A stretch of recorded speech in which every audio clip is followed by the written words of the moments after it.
Hi, I'm Dave. Welcome to Dave Takes It On. Today we're having a look at adapters. In some of my videos you will see me using an adapter, and I get many comments from people saying, do I need an adapter? And I get comments from other people telling me I don't need an adapter, even though I use one. So what's going on? Well, let me give a quick explanation. This is purely based in the UK. The US is very slightly different, but let me deal with the UK. In the UK, the early Tesla cars that were exported over here had a single socket. It was and looks like a Type 2 socket, and it acts like a Type 2 socket. So if I'm using my car for charging at a fast charger, this is 11 kilowatts or 22 kilowatts, I just plug it straight into here. If I'm using my home charger, I plug that straight into here and my car will charge from AC. Now, it uses the AC power, but the actual charger is inside my car. It's built into the car, and it's an 11 kilowatt charger. This is fairly standard for all EVs. Nearly all EVs have an onboard charger, and nearly all of them are 11 kilowatts. So if we plug in to an AC supply, the most we'll ever get is 11 kilowatts.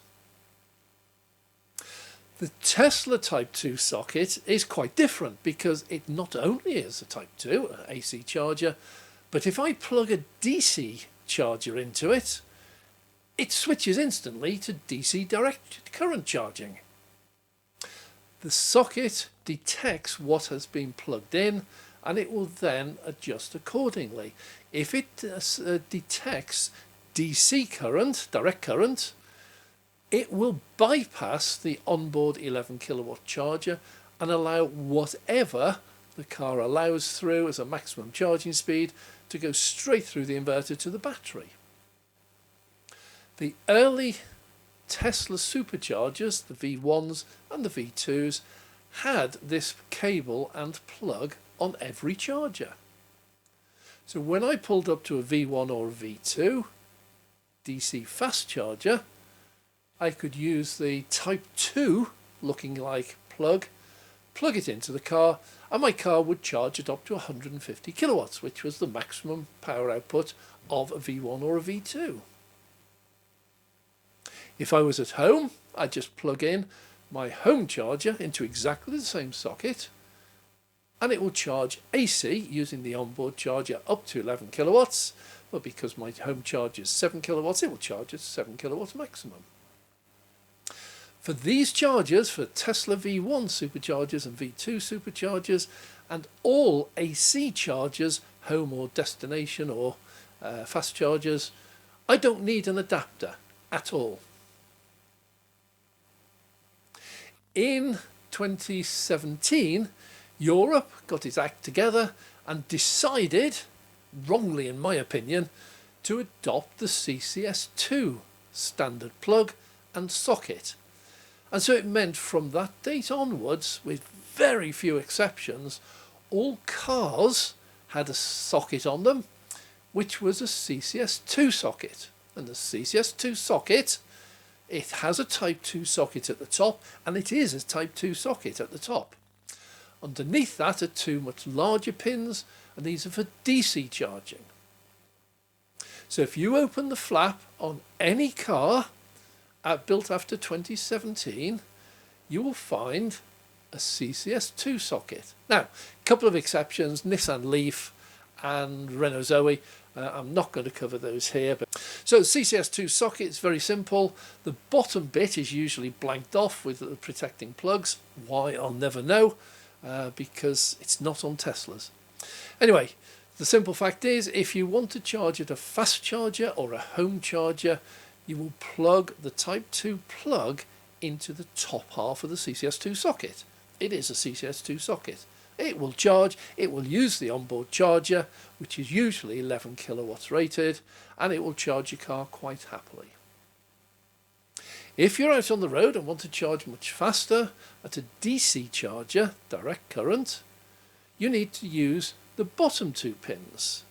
And to make it really helpful for you, they give you one plug, massive thing, which has the Type 2 built in at the top and the DC pins at the bottom. So you have to remove the little flappy thing from the bottom 2 pins, plug your CCS2 plug into your full CCS2 socket, and it will now only use the bottom pins for direct current charging. That bypasses the onboard charger and will then charge through the inverter and the circuitry directly into the battery. What that means is when Europe passed the directive that every car had to have CCS2, it also passed a directive saying that every charger had to have a CCS2 cable and plug. And it's a bit like the mobile phone situation, where at one point you used to have Nokia and Motorola and everything else, all different plugs, different shapes, different power. Then it's sort of settled down into USB-C for non-Apple and Lightning connector for Apple. And even that's now gone. So with mobile phones, all phone chargers now are USB-C, even iPhones. And cars are the same. All cars now, all EVs now, built after 2017, use the one standard, which is CCS2. So if you have a CCS2 socket on your car, and very few that don't, then you can go to any charger anywhere in Europe and guarantee there's a plug there waiting for you, a CCS2 plug that you can charge from. You can go to any fast charger anywhere in Europe and you can plug in using the Type 2 socket and plug that you'll find. Well, that leaves my car as a bit of an anomaly because I only have the special Tesla Type 2 socket on the car. So when I pull up to a Tesla supercharger, a V3 or a V4, these only have CCS2 plugs. And I, as you can see from the photo, only have the Type 2 socket. So for those chargers, I need an adapter. Adapter's a really simple device supplied by Tesla. One end of it plugs into the CCS2 plug on the charger, and the other end fits straight into my Type 2 socket on the car. So simple, it's not a problem. It allows me to charge a Tesla V3 and V4 superchargers, which are CCS2 only. But it also allows me to charge at any other DC charger. I can go to GridServe, Ionity, Fastnet, Instavolt, you name it, I can go there because every single one of those will have a CCS2 cable and plug attached to it. So if I go to a GridServe or an Ionity charging station, I can use it. Now, it won't take the payment the same as the Tesla, that's all built into the car and the software, so I would have to use either an app or contactless, but I can use all of the chargers now. So for me, I can use any charger. It's actually more choice than you have. I can use the original Tesla V1s and V2s. I can also use the modern CCS2. So I have slightly more choice. So whenever I need it, I'll use it. I just keep it in the car. It's really simple. If I don't need it, I don't use it. It has opened up the whole of the charging network to my car because it is not possible to retrofit my car with a CCS2 socket. There isn't space, there isn't the circuitry there. It would be massive. But if you look at a modern Tesla, this is a Model 3 or a Model Y, they only have the CCS2 socket. Now, once again, you can use the top bit for a Type 2 home charger or a destination charger, and you can use the whole thing for CCS2. But Tesla, for some reason, don't put the little flappy bit on the bottom. What on earth is that for? With Tesla, you open up the flap, there's your CCS2 socket. So for modern cars, Model 3s and Model Ys, they never were built with anything else other than CCS2. They will never need an adapter. They can use any charger, even the V1s and the V2s, because Tesla, amazingly, put two cables on those. One was a CCS2 before it became law in Europe. The other was the Type 2 Tesla proprietary socket. So any Model 3 or Model Y can go to any of the older Tesla chargers, don't need an adapter. Then go to any of the new CCS2 chargers, don't need an adapter. Non-Teslas, they nearly all come now with CCS2. The only exceptions to this are the Nissan Leaf, which, being a Japanese car, has a Japanese type socket on it. It's called CHAdeMO. Now, on the newer Nissans, they don't do this anymore. This is the Nissan Leafs. But they still fit them, and that means that if you want to rapid charge, you do need to find a CHAdeMO socket. And even then, they are not that rapid. Most CHAdeMO sockets top out at about 50 kilowatts. It's not fast when you consider that a Hyundai can actually take about 230 kilowatts.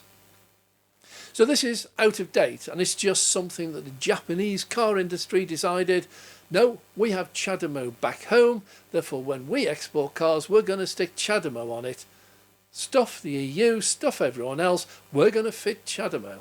So to this day, if you have a Nissan Leaf, there's a very, very high chance you've got a CHAdeMO socket.